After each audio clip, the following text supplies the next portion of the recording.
Salut la foule et bien ravi de vous retrouver une nouvelle fois sur Explain 11 avec une nouvelle vidéo concernant le Cessna 172 SP de chez Laminar avec le pack REP, donc Reality Expansion Pack. Yes, pack à la fin. Alors les gars, on va y aller à la bonne franquette. C'est-à-dire que, bon, je me suis un petit peu entraîné avec, mais là je suis sur un nouvel aéroport, c'est Jerez.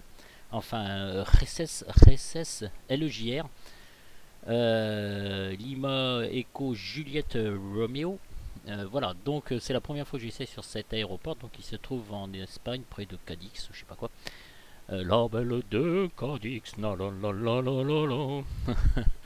Et on va se faire la bonne franquette, je sais même pas si je vais réussir à démarrer, rien du tout. Allez, c'est parti mes enfants. Déjà, premièrement, nous avons ici 1, 2, 3, 4, 5, 6 onglets sur votre gauche. Le premier onglet concerne une checklist. Voilà. Ici, vous avez donc Normal Operations, donc page 1. Alors, attendez, ici, vous voyez les deux petits icônes en bas, c'est que vous pouvez revenir en arrière. Voilà. Before Engine Start, page 2. After Taxi. Before Takeoff. Takeoff. Before Landing. Et After Takeoff, il n'y a pas. D'accord. Et ici, vous avez After Landing, Engine Shutdown et Securing Aircraft. Ok, Emergency Procedure et référence. Bon, alors ça, j'ai pas assez de connaissances. Je suis en train d'apprendre sur un bouquin tout ça. Donc, je ne vous expliquerai pas tout ça. Mais enfin, je compte faire des efforts à ce niveau-là. Alors, cette checklist aussi apparaît directement quand vous cliquez. Alors, c'est assez chiant quand vous faites une présentation de vidéo parce que vous êtes en train d'expliquer des choses et d'un seul coup, sans le faire exprès, vous cliquez, vous déplacez votre souris sur la droite et ça apparaît tout le temps. Enfin bon, c'est pas non plus très contraignant. Mass and balance. Ok. Alors ici, vous avez center of gravity, d'accord, masse kilogramme ici, voilà. Et ici VS centre de gravité. Alors 0,86, 0,91, 1,01, 1,06, tout ça, etc., etc. Donc il va lui vous calculer tout ça.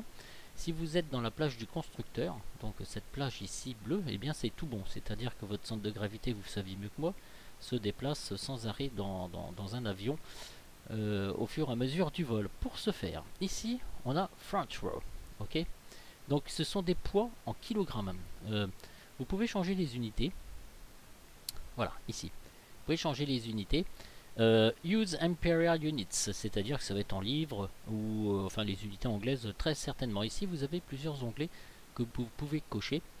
Show tips, tout ça, etc. Show failure message, c'est-à-dire que il vous montre les messages quand ça va pas, tout ça. Enable epoxy effect, d'accord. Enfin tout ça vous choisissez donc ce que vous voulez mettre. Voilà. On va retourner dans cet onglet. Alors mass and balance, voilà. Alors je vais vous expliquer quelque chose, c'est pas bien compliqué, hein. Donc les poids ici sont en kilogrammes, front row, rear row, donc si vous emmenez des passagers à l'avant et à l'arrière, et vous rentrez vos poids. Donc ici vous avez un petit weight, d'accord, payload weight, fuel weight, take-off weight, etc., etc. Maximum take-off, il vous le met ici, take-off center of gravity, 1,017. Alors si quelqu'un connaissait l'unité, c'est la première fois que je vois cette unité. Alors je sais pas, ça doit être des mètres certainement. Je connais pas. Alors si je sais qu'il y a de très bons techniciens, Goofy, tout ça, etc. Je sais que Goofy, peut-être tu sauras m'expliquer tout ça. Mais enfin, mes amis. Allez, on va mettre un poids normal. On va mettre un bonhomme de 80 kg. Voilà, vous voyez, déjà ça bouge ici. Et on va mettre une petite crevette de 40 kg. Voilà. On va mettre des bagages de 10 kg. Et vous voyez ici, votre payload weight, il change. D'accord? Alors, comment dire, vous voyez que tout ça, ça a changé, d'accord. Donc il vous règle, il vous dit que vous êtes toujours dans la plage du constructeur, donc, donc ça va quoi. Votre fuel, alors votre fuel ici, on va mettre admettons 90, on vous dit que le maximum c'est 139 litres par réservoir, donc on va mettre ici 90 litres. C'est ça, 90 litres, voilà. 90 litres, et ici vous voyez fuel weight 130 kg. Mais vous vous dites, mais que se passe-t-il? Oh, mais qu'est-ce qui se passe? En fait, la densité du fuel c'est 0,72. C'est-à-dire que si vous pesez un conteneur de 1000 litres sur une balance, admettons, et bien votre conteneur pèsera 720 kg. Qu'est-ce que ça veut dire? Ça veut dire que si vous mettez 180 litres, donc on va taper 180 litres multiplié par 0,72 égale 130. 130 kg. Voilà. C'est juste une petite explication comme ça hein, que je vous donne. Vous voyez, ça commence ici le truc. Ok, messieurs. Ce qu'on va faire, c'est que ici, vous avez aussi votre flight time. Alors, votre flight time, regardez bien où c'est placé ici. Si je dis n'importe quoi, donc c'est en minutes. L'unité ici, elle est inscrite. Si vous mettez 200 minutes, eh bien, vous voyez, au niveau du landing, votre centre de gravité va être modifié, va bouger. Et il vous dit que vous serez toujours dans la plage du constructeur. Donc, en fait, en fonction du temps que vous allez voler, en fait. Donc, voilà. Alors, c'est pas très important pour le sujet de la vidéo, mais enfin, ça le mérite quand même, si vous voulez être précis, bien d'être dit, d'être montré. Enfin bon, ça, moi je l'ai découvert tout seul. Et allez, Jacta Est, le sort en EGT. Vous me corrigerez, et puis après tout, hein, allez, hop, allez, allons-y gaiement. Enfin, moi je pense que c'est ça. Et ici donc vous avez le maximum de ce que vous pouvez faire, fight tanks, field tanks, voilà. Je sais pas comment ça se dit, ça doit être ça. Et ici vous avez donc le summary c'est le résumé. Un petit, voilà, vous transportez payload weight 130, voilà, on fait 80 plus 40 plus 10, donc tout ça, ça marche bien. Take-off weight 1040 kg, maximum take-off weight 1157 kg, et votre centre de gravité sera de 1,036 take-off, pardon, excusez-moi, center of gravity arms 1,036, voilà. Il sera un peu moins parce que là, vous voyez ici, take-off il est là, donc ça doit faire je ne sais pas combien. Bon, enfin bref, on est dans la plage du constructeur. Bon là j'ai un petit peu merdouillé là-dessus. Hein.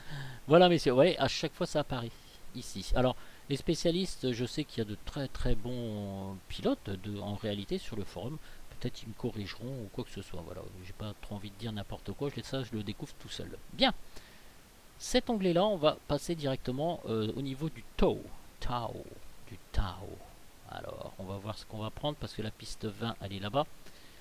Donc, il faudra un petit peu reculer, avancer, puis se mettre droit. Bon, allez, on va essayer. Alors, vous cliquez dessus. Bien. Vous relâchez les freins. Parking brake. Ok. Vous reculez. Vous poussez le joystick. D'accord? Vous voulez tourner légèrement à gauche. Vous tournez à gauche votre joystick. Voilà. Et vous remettez votre joystick au point mort, si j'ose m'exprimer ainsi. Et là, vous arrêtez. Vous relâchez parking brake et là vous avancez et basé sur le même principe vous allez à gauche ou à droite, enfin c'est le contraire là, hein, c'est pas grave, je vous montre, d'accord. Voilà, donc on va déplacer notre avion tranquillement, vous voyez ici en bas la tirette, voilà, j'ai peut-être un peu mal fait, on va relâcher les parking brake, on recule. Alors vous ne jouez pas avec les palonniers, plus vous poussez sur le joystick, plus votre avion ira vite. Voilà. Allez, on a fait assez joujou comme ça Eric, on s'arrête. Stop it brain. Voilà.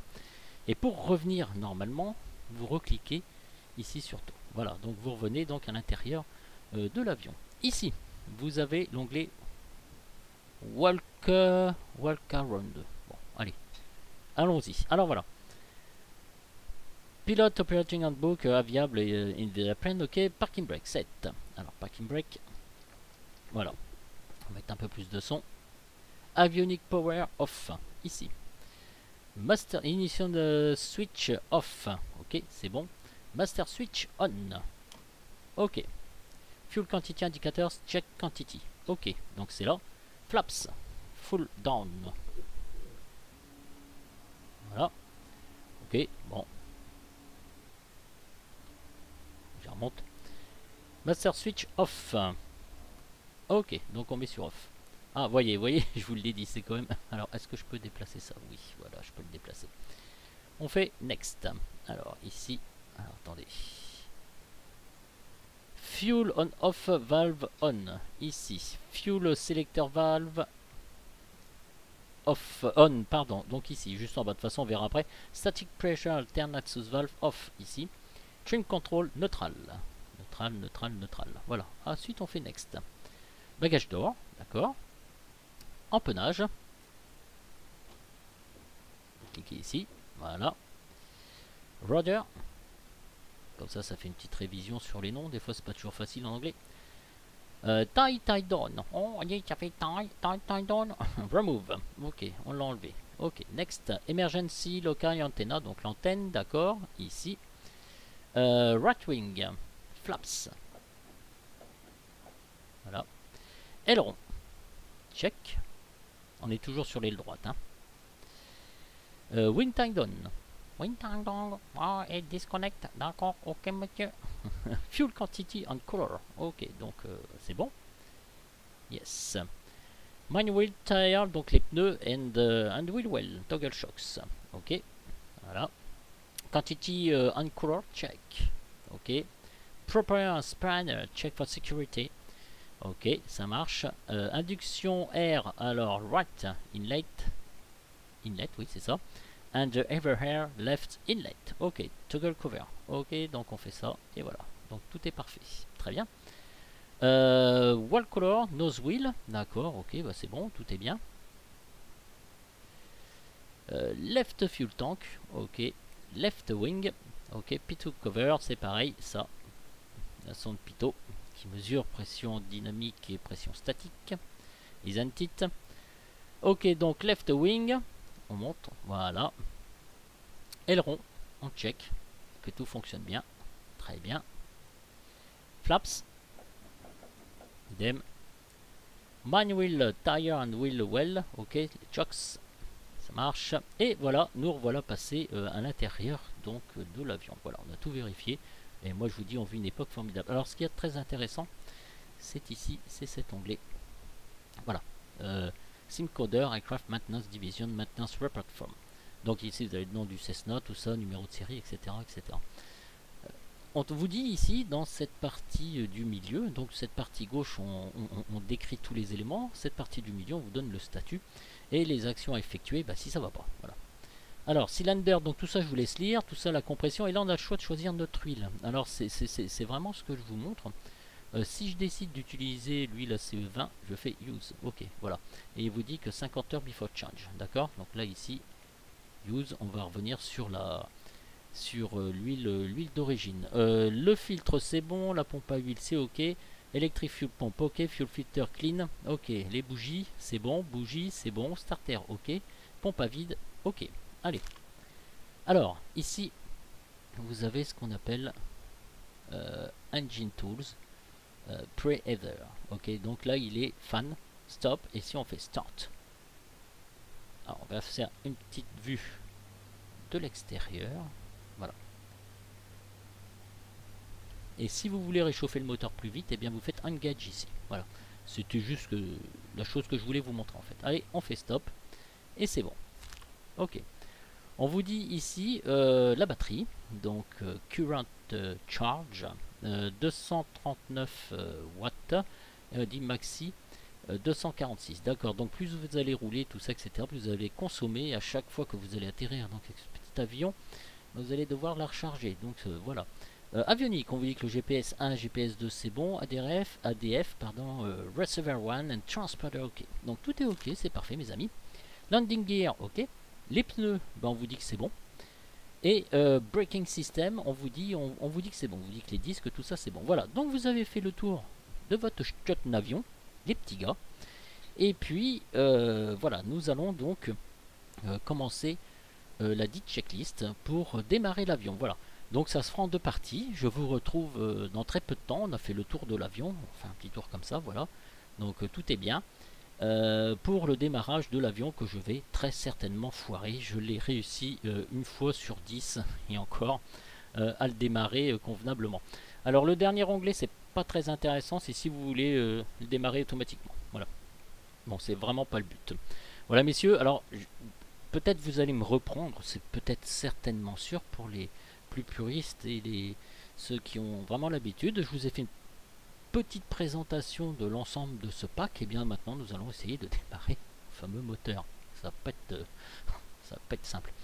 Allez les gars, je vous retrouve donc tout de suite. Salut, salut, salut.